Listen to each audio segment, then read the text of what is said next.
तीन सासों की एक बहू। बलविंदर की पहली बीवी को बच्चा ना होने के कारण वो दूसरी शादी करता है, लेकिन जब दूसरी शादी से भी बच्चा नहीं होता तो वो तीसरी शादी करता है। और तीसरी शादी करने के बाद भी जब उसे संतान का सुख प्राप्त नहीं होता तो वो डॉक्टर को दिखाता है और फिर बलविंदर जी, दोष आपकी बीवियों में नहीं, आप में है। आप में ही कुछ मेडिकल रीजंस की कमियां हैं जिनके कारण आप कभी भी किसी बच्चे के बाप नहीं बन सकते। अरे बाप रे, ये तो घोर समस्या हो गई। एक बच्चे का बाप बनने का मेरा सपना था और आज वही चूर चूर हो गया। तीन बीवियों में पहली बीवी इंद्राणी, दूसरी बीवी सुधा और तीसरी बीवी कलावती। मुझे एक माँ बनने का सौभाग्य प्राप्त करना है। मुझे भी, इसीलिए तो मैंने शादी की थी। अरे लेकिन अब किसे पता था कि हमारे पतिदेव में ही कमी होगी। अब हम क्या करें? हम एक बच्चे को गोद लेते हैं। तीनों एक बेटे को गोद लेते हैं जिसका नाम प्रमोद रखा जाता है। 20 साल बाद अब तीनों भी बूढ़ी हो चुकी होती हैं। बलविंदर भी बूढ़ा हो चुका था। प्रमोद एक अच्छी नौकरी करता है।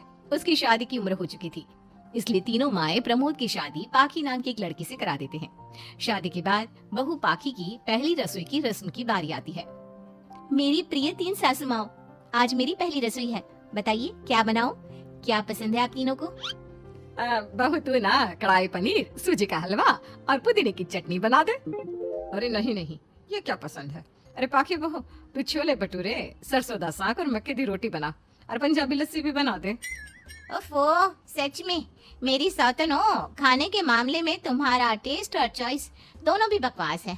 बहू, नॉर्मल सिंपल सात्विक भोजन बना दो और हलवा पूड़ी खीर का भोग चढ़ा दो भगवान को मंदिर में। अरे कैसे तुम दोनों अपनी मनमानी कर रही हो? मैं तुम दोनों से पहले आई थी बलविंदर जी के जीवन में और तुम दोनों से उम्र में भी मैं बड़ी हूँ। इसका मतलब मैं पाखी बहू की बड़ी सास हुई? नहीं, उम्र बस एक अंक होती है। मैंने सबसे ज्यादा देखभाल की है प्रमोद की, इसलिए मैं एक सास होने का ज्यादा हक रखती हूँ। पाखी बहू, तुझे मेरी बात माननी होगी। नहीं, तू मेरी बात मानेगी। जो मैंने कहा है वही तू करेगी। नहीं, मेरी बात मानेगी वो। नहीं मेरी। तीनों सास आपस में चिल्लाने लगती है और फिर वहाँ पर बलविंदर और प्रमोद आ जाते हैं। अरे ये क्या बिल्लियों की तरह लड़ रही हो तुम तीनों सास? बाकी बहू को घर में आए पूरे 24 घंटे भी नहीं बीते हैं। बाकी तुम एक काम करो, तीनों माओ की कही गई डिशेस में से हर एक की 50-50% डिशेस बना दो। लेकिन बस, अब प्रमोद ने कह दिया सो कह दिया। तुम तीनों अब झगड़ना और बहस करना बंद कर दो। पाखी तीनों सासू की कही गई आधी आधी डिशेस बनाती है और इस तरह अपनी पहली रसोई की रस्म पूरी करती है, जिसके बाद उसकी तीनों सास उसे शगुन और नेक देती हैं। फिर एक दिन, अरे पाखी बहू, तुमने अपना सारा काम निपटा लिया है ना? तो जरा यहाँ आना। मेरे ना घुटनों की मांसपेशियों में बड़ा दर्द हो रहा है। जरा तेल या बाम से मालिश तो कर दे बेटा। तभी वहाँ पर इंद्राणी और कलावती भी आते हैं। पाखी बहू, चलो मेरे साथ बाजार। मुझे ना नई साड़ियाँ खरीदने हैं। तुम्हारी फैशन सेंस बहुत अच्छी है ना, इसलिए मैं चाहती हूँ कि तुम मेरे साथ चलो। अरे पर मैं यहाँ पे पहले आई, तुम्हारे साथ ही सही, लेकिन मेरी स्पीड सबसे तेज थी। पाखी बहू, मेरे कमरे की अलमारी और पर्दे साफ कर दो ना, बहुत धूल जम गई है। मुझे खांसी भी आ रही है। अरे ऐसे कैसे तुम दोनों मेरी बहू को अपने साथ ले जा सकती हो? सबसे पहले मैंने बहू को कहा है कि वो मेरे घुटनों की मालिश कर दे। अब जाओ, 1 घंटे के बाद अपनी ये फीकी शक्लें लेकर फिर से आना। सुधा मैडम, ज्यादा ना बोलो। पाखी बहू को तुम दोनों से ज्यादा नेक दिया है मैंने, इसलिए पाखी बहू तो मेरा ही काम करेगी। और वैसे भी ये सुशील सर्वगुण संपन्न बहू अपनी इस बेचारी बूढ़ी सास को खांसते हुए कैसे देख सकती है?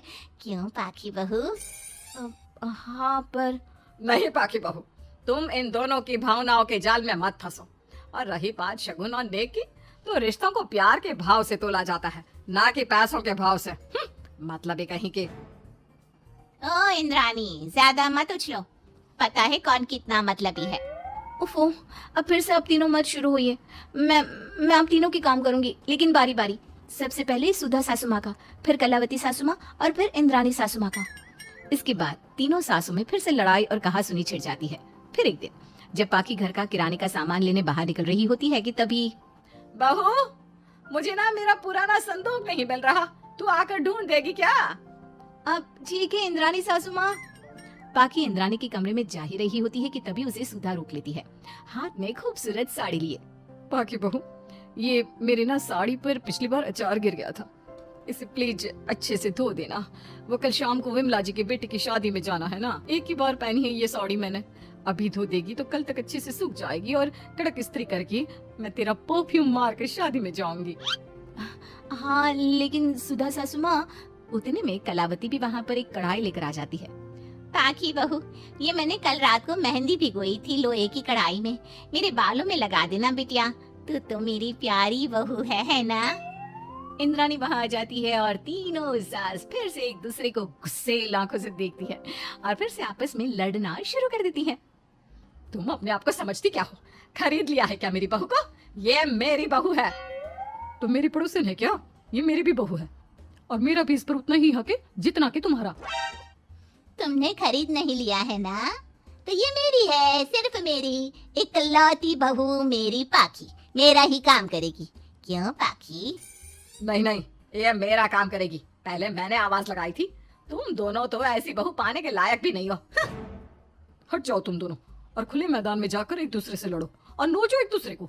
लेकिन पाखी बहू तो सिर्फ मेरी ही सुनेगी और मेरे ही आदेशों का पालन भी करेगी। तीनों सासों के बढ़ते झगड़े को देख पाखी अपना आपा खो देती है और जोर से चिल्ला पड़ती है। बस बहुत हुई आप तीनों की तू मैं। अरे रोज ना ड्रामा लगाती रहती हो। 50 साल की बूढ़ी औरतें हो गई हो, फिर भी बच्चों की तरह लड़ती रहती हो। अब बस बहुत हुआ। अब तो मैं आप तीनों में से किसी की भी बात नहीं सुनूंगी और मैं जा रही हूँ ये घर छोड़ के। अब मुझ में और सहन शक्ति नहीं बची। मैं चली। अब लड़ो झगड़ो, एक दूसरे को मारो पीटो नोचो, जो करना है करो। पाखी अपना सूटकेस लेकर घर से बाहर निकलने लगती है। तभी तीनों सास बेहद घबरा जाती हैं और भावुक होकर पाखी से विनती करने लगती है। पाखी बहू, बहू हमें छोड़कर मत जाओ ऐसे। अरे हम तुम्हारे बिना मर जाएंगे। इतने कम समय में ही तुम हम सबकी जीने की वजह बन चुकी हो। माफ कर दो हमें बेटा। हाँ पाखी बहू, हम आइंदा से कभी नहीं लड़ेंगे और हंसी खुशी मिलकर बात करते रहेंगे, वादा करते हैं। हाँ बहू, लेकिन तू मत जा प्लीज। ये घर तेरे बिना सुना सुना हो जाएगा। हम तीनों सासों की एक ही तो बहू है, लेकिन हम अपनी एक बहू को बेटी की तरह प्यार देंगे, उसके साथ सहेलियों की तरह रहेंगे। लड़ाई झगड़ा सब कुछ छोड़ देंगे बेटा, लेकिन तू छोड़ के मत जा।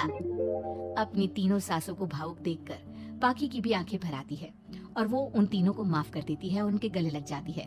इसके बाद तीनों सास अपनी एक बहू संग खुशी से मिलजुल कर रहती हैं और आपस में जरा भी लड़ाई झगड़े नहीं करती।